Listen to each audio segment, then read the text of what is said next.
I've played around a lot with my identity. When I joined the military, right, there's a stripping of a lot of one's personal identity, as is the case in a lot of professions. Police force, you could say you have less of an identity when you're at work. You're also in a uniform, like playing a role.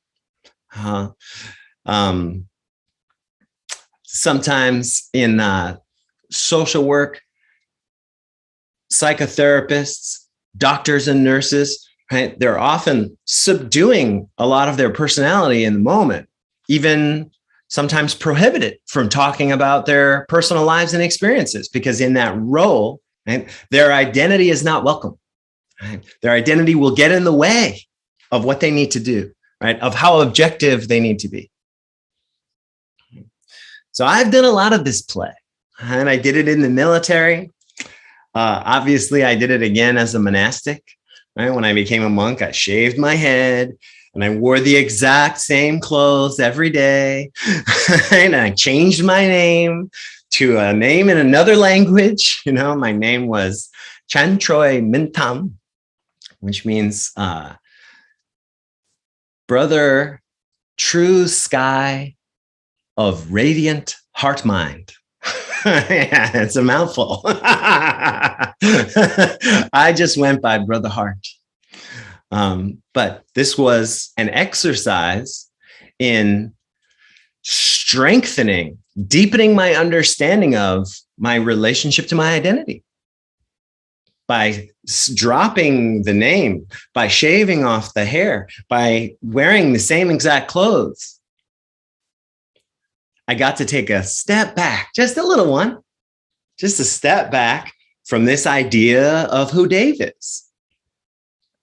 And when I took that step back from myself, you know, I felt like the astronauts who get to look at Earth from a perspective that we never get to see.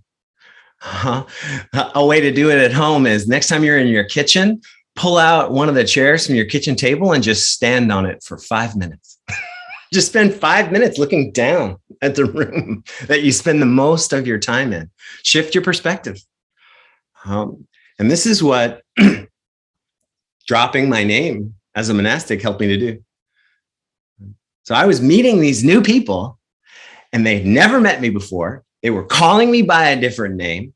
They actually didn't want to interact with my personality very much, right? They wanted to interact with the teachings. They were at the monastery looking for the Dharma. They wanted me to embody the practice. The way when I'm sick in a hospital bed, I want the doctor or the nurse to embody care. When I'm in a dangerous situation, I want the police officer to embody safety and protection. Right? When I'm in a class, I want the teacher to embody the subject matter. And so my personality, of course, was still there. And I didn't just like overnight stop being Dave. But Dave softened.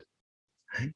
Dave's needs, Dave's preferences became less and less important.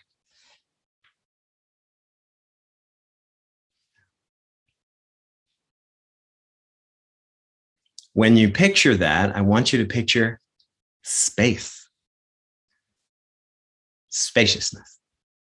Our identities, while lovely and useful and often very well curated and cultivated, a lot of love and care goes into being Dave Kenneally. And again, I don't want to make enemy of my identity, but I do want to recognize that it's something I'm wearing. It's something that I'm adorning my true self with. Like a jewel or an article of clothing. Because if I forget that, then I can end up strangled by it. I can end up penned in by it like a man in a straitjacket.